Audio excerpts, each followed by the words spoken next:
तो गाइस कैसे हैं आप सब लोग। लेवल अप टू सर्वाइव के एपिसोड 45 के साथ हाजिर हूँ। हो सकता है कि ये वाली एपिसोड हमारी लास्ट एपिसोड हो, क्योंकि लास्ट चैप्टर 4 दिन के पहले रिलीज हुआ था और उसके बाद आज 9 तारीख को एक और नया नोटिफिकेशन आया जो कि ट्रांसलेशन टीम की तरफ से है। उन्होंने सीरीज को ड्रॉप कर दिया है क्योंकि उन्हें लगता है कि सीरीज की रेटिंग बहुत ज्यादा कम है। तो जब तक कोई नई टीम इस सीरीज को ट्रांसलेट करने के लिए इस प्रोजेक्ट को नहीं लेती तब तक इसका कोई भी नया चैप्टर रिलीज नहीं होगा। तो अगर नया चैप्टर रिलीज होगा तो मैं उसको एक्सप्लेन कर दूंगा। फिलहाल के लिए हम इसको ऐसे ही मानेंगे कि ये हमारी लास्ट एपिसोड है। तो चलिए शुरू करते हैं एपिसोड 45 की एक्सप्लेनेशन। तो लास्ट एपिसोड के एंड पे हमने देखा था ली सबसे पहले सैली के क्लोन के ऊपर अटैक करने के लिए आगे बढ़ता है, जबकि उसी वक्त लूशियस भी आगे बढ़ती है और वो भी सैली के क्लोन के ऊपर ही अटैक करती है और ली से कहती है इन सारी बोरिंग गेम्स को खेलने का मेरा कोई भी मूड नहीं है, चलो जल्दी से यहाँ से निकलने का कोई रास्ता निकालो। क्योंकि ली उसके इस एक्शन की वजह से सोच रहा होता है लूशियस की चॉइस बिल्कुल ठीक है, उसने भी मेरी तरह सबसे पहले वी के ऊपर अटैक करने का सोचा क्योंकि सैली बाकी सब में से बहुत ज्यादा वीक है, उसका क्लोन सबसे पहले डिस्ट्रॉय किया। इसका मतलब लूशियस असली है, वो नकली नहीं है। जबकि ली का जो क्लोन होता है वो भी सबसे पहले रियल सैली के ऊपर ही अटैक करने के लिए आगे बढ़ता है। ली जल्दी से आगे बढ़ता है और अपने क्लोन को रोकते हुए सैली से कहता है सैली मैं अपने क्लोन को यहाँ पर रोका रखता हूँ, तुम जाओ लूशियस के साथ बाकी क्लोन्स के साथ जाकर फाइट करो। सैली उसे कहती है ठीक है और वो भागती हुई लूशियस के साथ चली जाती है। ली कहता है मुझे इन सभी को कुछ ना कुछ चूज करने के लिए यहाँ पर फोर्स करना होगा ताकि मुझे पता चल सके मुझे यहाँ पर अपनी हैबिट से बढ़कर क्या करने वाले हैं। वो सभी लोग यहाँ पर फाइट कर रहे होते हैं। बोबेन वहाँ पर अपने क्लोन के साथ फाइट कर रहा होता है, जबकि ब्रोस अपने क्लोन के साथ फाइट कर रहा होता है। पिलुका भी वहाँ पर अपने क्लोन के साथ ही फाइट कर रहा होता है। ली कहता है बाकी के सभी लोग तो अपने अपने क्लोन के साथ फाइट कर रहे हैं। लूशियस आगे बढ़ती है और ब्रोस के क्लोन को डिस्ट्रॉय करते हुए कहती है तुम तो कुछ ज्यादा ही वीक हो, तुम तो अपने ही क्लोन को डिस्ट्रॉय नहीं कर सकते। जबकि हमारा ली दूर खड़ा ये सब कुछ नोटिस कर रहा होता है क्योंकि उसने ये प्लान बनाया इसीलिए है ये सब कुछ नोटिस करने के लिए। ली कहता है बोबेन इस वक्त लूशियस के क्लोन के साथ फाइट कर रहा है क्योंकि उसे लगता है कि वो स्ट्रॉन्ग स्वर्ड्समैन को हरा सकता है। तो हमेशा से बिल्कुल ऐसा ही था। जबकि फिलुका और ब्रोस वो दोनों अपने ही क्लोन के साथ फाइट कर रहे हैं क्योंकि वो लोग यहाँ पर सेफ रहना चाहते हैं। जबकि मैं और लूशियस हम दोनों ने सैली के क्लोन के ऊपर अटैक किया, यानी कि हम दोनों भी यहाँ पर फेक नहीं है। जबकि रही बात सैली की, सैली हमेशा से बहुत ज्यादा इंडिसाइसिव है, उसे पता ही नहीं है कि फाइट के दौरान उसे करना क्या है। ली कहता है मुझे लगता है कि मैंने यहाँ पर कुछ बहुत ज्यादा ओवरलुक किया है। साथ ही ली कहता अब मुझे पता है कि यहाँ पर इम्पोस्टर कौन है, हम में से एक है जो कि यहाँ पर नीरोस के कंट्रोल में है, मुझे पास उसको डिस्ट्रॉय करना है। और वो बड़ी स्पीड से भागता हुआ आगे की तरफ बढ़ता है। बाकी के सभी लोग भी अपने क्लोन्स के साथ फाइट कर रहे होते हैं, अपने क्लोन्स को डिस्ट्रॉय कर देते हैं। जबकि हमारा ली सीधा ब्रॉस के सामने जाकर खड़ा हो जाता है। ब्रॉस उसे कहता है ली तुम्हें अपने क्लोन को मारने में इतना ज्यादा टाइम क्यों लगा, लेकिन ली अपने नाइफ को घुमाते हुए उसकी गर्दन काट देता है। फिलुका से देखकर बहुत सा हैरान हो जाता है, जल्दी से आगे बढ़ता है। बोबेन भी आगे बढ़ता है और ली से कहते हैं कमीने ये तुमने क्या कर दिया, तुमने उसको क्यों मार दिया। लेकिन जैसे वो वहाँ पर ब्रॉस का गला काटता है उसी वक्त बोबेन की बॉडी लाइट में चमकना शुरू हो जाती है और साथ ही वो फूल बनकर वहीं पर नीचे गिर जाता है। बोबेन और फिलुका वो दोनों भी देखकर बहुत ज्यादा हैरान हो जाते हैं और कहते हैं ये क्या सीन है, हमें तो इस बारे में समझ ही नहीं आ रही कि ब्रॉस की बॉडी के साथ हुआ क्या। ली कहता है मुझे लगता है कि मेरा आइडिया बिल्कुल ठीक था, ब्रॉस ही यहाँ पर इम्पोस्टर है, हमने इम्पोस्टर को ढूंढ लिया है। उसी वक्त ऊपर की दीवार के ऊपर क्रैक्स पड़ना शुरू होते हैं और उसके साथ ही बहुत सारी रोशनी निकलती है। वो सभी लोग अपनी आंखों के सामने हाथ रख लेते हैं क्योंकि वहाँ पर रोशनी बहुत ज्यादा होती है। जब वो रोशनी सामने से गायब होती है तो सभी लोग सामने की तरफ देखते हैं। वो लोग वहीं पर टेंपल में बैठे होते हैं। ली अपने आसपास देखता और कहता है क्या हम लोग यहाँ से निकल चुके हैं। फिलुका ब्रोस से कहता है ब्रोस क्या तुम ठीक हो। ब्रोस से कहता है हाँ बिल्कुल ठीक हूँ, अचानक यहाँ पर हुआ क्या था, हम लोग यहाँ पर इस टेंपल में बैठे क्यों हुए हैं, हमें तो आगे बढ़ना चाहिए था। बोबेन आगे बढ़ता है और ली को कॉलर से पकड़कर कहता है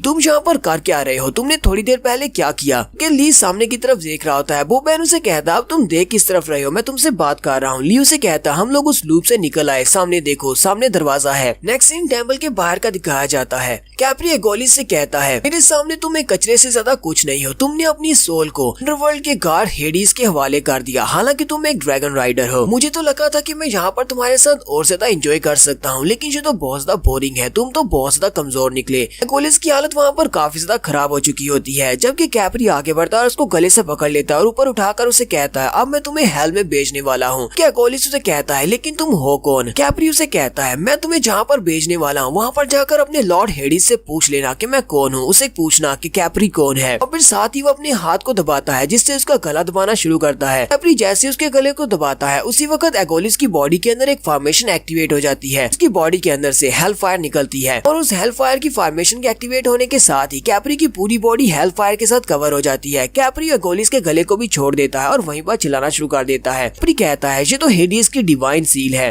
हेडिस ने एगोलिस की बॉडी के अंदर अपनी इंफॉर्मेशन को छुपा कर रखा हुआ था। तो एकोलिस फिर से उठकर खड़ा हो जाता है, जबकि हमारे कैप्री की बॉडी वहाँ पर खाक बन जाती है। हेडीज की फ्लेम्स बहुत ज्यादा पावरफुल है और उसकी इस फ्लेम की वजह से कैप्री भी उस फ्लेम से नहीं बच सकता। एकोलिस आसमान की तरफ देखता है और कहता है, लॉर्ड हेडीज तुम्हारा बहुत बहुत शुक्रिया मुझे यहाँ पर बचाने के लिए। जबकि लॉर्ड हेडीज भी अपने नीदरवर्ल्ड के पैलेस के ऊपर ही खड़ा होता है और कहता है, मेरी डिवाइन सील एक्टिवेट हो चुकी है। पता है कि वहाँ पर लाटोनाया में बहुत ही पावरफुल फाइट चल रही है, जो कि एकोलिस को वहाँ पर अपनी डिवाइन सील को एक्टिवेट करना पड़ा। का मतलब तो यह है कि गॉड किलर वाकई में लाटोनाया डेजर्ट में है। यहीं पर ओनिरोस का सीन भी दिखाते हैं। ओनिरोस के पास जितनी पावर्स होती है ड्रीम की, वो सारी की सारी डिस्ट्रॉय हो जाती है। ली ने उसकी ड्रीम की पावर को डिस्ट्रॉय किया है, इसी वजह से सीन फिर से टेम्पल के अंदर का दिखाया जाता है। ग्रैंडमा ली से कहते हैं, तुम्हारे कहने का मतलब ये है कि ये सब कुछ गॉड ऑफ ड्रीम ओनिरोस की वजह से हुआ है। हम लोग यहाँ पर एक लूप के अंदर ट्रैप नहीं थे, बल्कि हम लोग अपने ही दिमाग के अंदर, अपने ड्रीम्स के अंदर ट्रैप थे। ग्रैंडमा से कहते हैं, लेकिन तुम्हें डिवाइन सील्स के बारे में कैसे पता चला? ली आगे से क्या जवाब दे? वो उनसे कहता है, बस मुझे पता है। सैली और बोबहैन भी उसे कहते हैं, हाँ तुम्हें डिवाइन सील्स के बारे में कैसे पता चला? हमें तो इस बारे में कुछ भी नहीं पता। हमने कभी गॉड ओनिरोस के बारे में नहीं सुना और ना ही कभी गॉड ऑफ ड्रीम्स के बारे में सुना है। लूशियास उनसे कहती है, मैं तुम्हें डिवाइन सील्स के बारे में बताती हूँ। जितने भी गार्ड्स होते हैं उन सभी के पास एक डिवाइन सील होती है, जो कि उन सभी के लिए बहुत ज्यादा यूनिक होती है। अपनी डिवाइन सील को किसी भी चीज के ऊपर अप्लाई कर सकते हैं, किसी लिविंग थिंग की बॉडी के ऊपर भी अप्लाई किया जा सकता है, यहाँ तक कि वो गार्ड्स की बॉडी के ऊपर भी अपनी सील को एक्टिवेट कर सकती हैं। तो ये अपनी डिवाइन सील को गार्ड्स की बॉडी के ऊपर डालकर उन गार्ड्स को अपना अल्टीमेट वेपन बना सकते हैं। तो बहुत बड़ी मिरेकल की बात है कि हम लोग उस ड्रीम से निकल आए। ना एक गार्ड की डिवाइन सील के अंदर से निकलना इतना आसान नहीं है। लूशियास भी ली से कहती है, लेकिन तुम्हें ऐसा कैसे पता चला कि ब्रॉस ही यहाँ पर डिवाइन सील की सोर्स है, इसलिए तुमने जाकर ब्रॉस को मारा? ब्रॉस भी ये बात सुनने के बाद बहुत ज्यादा हैरान हो जाता है और ली से कहता है, ली क्या वाकई में तुमने यहाँ पर मुझे मार दिया था? ली उसे कहता, हाँ बिल्कुल ऐसी बात है। हम लोग एक डिवाइन सील के अंदर ट्रैप हो गए थे और वो डिवाइन सील तुम्हारी बॉडी के ऊपर कास्ट की गई थी। हम लोग ड्रीम के अंदर तुम्हें मार कर ही निकले हैं। तुम्हें वहाँ पर नहीं मारते तो हम लोग निकल नहीं पाते, लेकिन अब तुम बिल्कुल ठीक हो, तुम्हें परेशान होने की जरूरत नहीं है। इस वक्त ली के पास वार्निंग वाली विंडो ओपन होती है और उससे कहा जाता है कि तुम्हारा सोल सबऑर्डिनेट कैप्री हार चुका है। उसकी सोल को पूरे 30 घंटे के लिए सील कर दिया गया है। ये देखते ही बहुत ज्यादा घबरा जाता है और उन सभी से कहता है, हमें जल्दी से जल्दी आगे बढ़ना होगा। फायर जिस मॉन्स्टर के साथ कैप्री फाइट कर रहा था, मॉन्स्टर ने कैप्री को सील कर दिया है और वो बहुत ही जल्दी टेम्पल के अंदर आ जाएगा। तो सभी लोग जल्दी से आगे बढ़ते हैं और कहते हैं, हमें इस दरवाजे को पार करके अंदर जाना होगा और बरस को हराना होगा कि हम लोग उस सील को एक्टिवेट करके यहाँ से निकल सकें। और वो सभी लोग दरवाजे को ओपन करके अंदर जाते हैं तो वहाँ पर एक बड़ा सा हाल होता है, लेकिन वहाँ पर और कुछ भी नहीं होता। ग्रैंडमा कहते हैं, सभी लोग बहुत ज्यादा होशियार रहना। यहाँ पर हाल तो काफी ज्यादा बड़ा है, लेकिन कोई भी गार्डियन नहीं है, हालांकि यहाँ पर बहुत सारे मॉन्स्टर्स को होना चाहिए था। वो लोग थोड़ा सा आगे बढ़ते हैं, पीछे से दरवाजा बंद हो जाता है। वो लोग जल्दी से पीछे की तरफ देखते हैं। सैली उनसे कहती है, दरवाजा तो बंद हो गया। फिर सामने की तरफ देखते हैं तो वो लोग कहते हैं, सामने देखो। सामने से उन्हें बहुत सारे मॉन्स्टर्स निकलते हुए दिखाई देते हैं। वहाँ पर बहुत सारे मम्मी मॉन्स्टर्स होते हैं। पट्टियों में लिपटे हुए बहुत सारे मॉन्स्टर्स सामने से निकल आते हैं। वो सारे के सारे वॉरियर्स होते हैं और उनके हाथ में उनके वेपन्स भी होते हैं। ब्रॉस कहता है, मुझे पहले से पता था कि यहाँ पर दरवाजे के पीछे काफी सारे मॉन्स्टर्स हो सकते हैं, लेकिन इतने सारे मॉन्स्टर्स होंगे ये नहीं पता था। और ऊपर से ये सारे के सारे मॉन्स्टर्स काफी ज्यादा पावरफुल लगते हैं। अरे लाटोनाया डेजर्ट में जितने मॉन्स्टर्स होते हैं उन सभी से इनका लेवल हाई लगता है। तो ली के पास विंडो ओपन होती है और उसे बताया जाता है ये नीदरवर्ल्ड के गोल्स हैं और इनका लेवल 80 है। ली कहता है, तो मैंने क्रिम्सन रेड डंजन के अंदर जितने मॉन्स्टर्स को मारा था वो सारे के सारे 60 और 70 लेवल के मॉन्स्टर्स थे। इनका लेवल उनके काफी ज्यादा हाई है, इसका मतलब ये काफी ज्यादा स्ट्रॉन्ग हो सकते हैं। ऊपर से ये बहुत ज्यादा है, जगह भी यहाँ पर काफी ज्यादा तंग है। हमें इन सारे मॉन्स्टर्स को मार कर ही आगे बढ़ना होगा। ली कहता है, इन सभी की बॉडी से बहुत ज्यादा टेरिफाइंग ऑरा निकल रहा है, इसको सुप्रेस करना काफी मुश्किल है। इसी वक्त ली के पास विंडो ओपन होती है और उसे एक नया मिशन दिया जाता है। कहा जाता है कि तुम्हें नेबुलस की आई को डिस्ट्रॉय करना होगा। ये सारे के सारे मॉन्स्टर उसी नेबुलस की आई के अंदर से निकल रहे हैं। तुम्हें मिशन कंप्लीट करने के लिए आई को डिस्ट्रॉय करना होगा। इस मिशन को कंप्लीट करने पर जब तुम आई को डिस्ट्रॉय कर दोगे, यहाँ पर इस टेम्पल के गार्डियन नेबुलस को समन किया जाएगा, जिसके साथ फाइट करके तुम आगे बढ़ सकते हो। ये सामने की तरफ देखता है तो वहाँ पर एक बड़ी सी आंख होती है जिसके अंदर से ये सारे मॉन्स्टर्स निकल कर आ रहे होते हैं। ली कहता है, तो मुझे बस वहाँ पर जाकर उस आई को डिस्ट्रॉय करना है, साथ ही ये सारे मॉन्स्टर्स खुद ही डिस्ट्रॉय हो जाएंगे। साथ ही ली उन सभी की तरफ देखता है जो उसके साथी होते हैं। वो कहता है, ये सभी लोग घबराए हुए हैं, मुझे इन सभी का मोरल बुलंद करना होगा। ये बड़ी स्पीड के साथ अपना वेपन लेकर उन सारे मॉन्स्टर्स के ऊपर अटैक करने के लिए आगे बढ़ जाता है और उन मॉन्स्टर्स को मारते हुए अपने दोस्तों से कहता है, चलो जल्दी से आगे बढ़ो, हमें यहाँ पर रुकना नहीं है, हमें इन सारे मॉन्स्टर्स को मारना है। ली कहता है, मुझे फाइट करते हुए देखकर इन सभी का कॉन्फिडेंस बढ़ेगा। वो सभी लोग ली को वहाँ पर फाइट करते हुए देखते हैं। पहले तो खामोश होकर खड़े होते हैं, जब ली चिल्लाकर उन सभी से कहता है, सभी को भी यहाँ पर अपना बेस्ट देना होगा, चलो जल्दी से आगे बढ़ो और आकर फाइट करो। वो बहन कहता है, ये तो कुछ ज्यादा ही शो ऑफ कर रहा है। बाकी के सभी लोग भी एक दूसरे की तरफ देखते लेते हैं और जल्दी से अपने वेपन्स निकाल लेते हैं। ग्रैंडपा उनसे कहते हैं हम सभी के पास एक मिशन है, हमें यहाँ पर ली को प्रोटेक्ट करना है जब तक वो आई तक पहुँच ना जाए और जाकर आई को डिस्ट्रॉय ना कर दे। भी लोग एक साथ आगे बढ़ो, हम लोग यहाँ पर फाइट करेंगे। और वह सभी लोग अपने वेपन्स निकाल कर उन मॉन्स्टर्स को मारने के लिए आगे बढ़ जाते हैं। ली कहता है मुझे इन सभी को यहाँ पर रियलाइज करवाना होगा कि ये सभी लोग यहाँ पर अकेले नहीं है, ये सभी लोग मेरे ऊपर भरोसा कर सकते हैं, मैं इन सभी को यहाँ से लेकर निकलूंगा। बोबेन कहता है मैं यहाँ पर इस कमीने को सारी की सारी ग्लोरी बटोरने नहीं दूंगा, चलो मुझे भी फाइट करनी है। वो भी अपने शैडोज के साथ अटैक करने के लिए आगे बढ़ जाता है। हालांकि वो मॉन्स्टर्स लेवल 80 के मॉन्स्टर्स हैं, लेकिन फिर भी सभी लोग इन मॉन्स्टर्स को मारते हुए आगे की तरफ बढ़ रहे होते हैं। वहीं पर मॉन्स्टर्स को मारने के दौरान ली को महसूस होता है कि जितने मॉन्स्टर्स को उसने मारा है वो फिर से दोबारा से उठकर खड़े हो जाते हैं। उसी वक्त एक मॉन्स्टर जो दोबारा उठकर खड़ा होता है, ली उसके ऊपर अटैक करके आगे गुजरता है। उसका फिजिकल अटैक उसके ऊपर काम नहीं करता। ली के पास विंडो ओपन होती है और उसे कहा जाता है नीदरवर्ल्ड गूल को मारा था जो कि अब एक स्पिरिट बन चुका है और स्पिरिट के ऊपर फिजिकल अटैक्स काम नहीं करते। और वो मॉन्स्टर पीछे की तरफ घूमकर ली के ऊपर अटैक करता है। ली उसके अटैक को ब्लॉक करता है और कहता है अब ये क्या बकवास है, अगर हमारे फिजिकल अटैक्स इनके ऊपर काम नहीं करेंगे तो हम लोग इनको मारेंगे कैसे। ब्रॉस भी चिल्लाकर उसे कहता है हमारे अटैक्स इनके ऊपर काम नहीं कर रहे, अब हम लोग क्या करें। ली सैली की तरफ देखता है और कहता है अब हमारे पास सिर्फ एक ही रास्ता है, अब हम लोग फिजिकल अटैक्स को तो यूज नहीं कर सकते, हमें मैजिकल अटैक्स को यूज करना पड़ेगा। और हमारे सभी के दौरान सिर्फ एक ही मेज है, यानी कि हमारे पास सिर्फ सैली है जो कि मैजिकल अटैक्स को यूज कर सकती है, लेकिन वो अकेली जहाँ पर इतने सारे मॉन्स्टर्स को नहीं मार पाएगी। और यहीं पर हमारी एपिसोड 45 का एंड हो जाता है। एपिसोड की एक्सप्लेनेशन अच्छी लगी हो तो कमेंट करके जरूर बताइएगा। चैनल को सब्सक्राइब कर दे, वीडियो को लाइक और शेयर कर दे। शुक्रिया।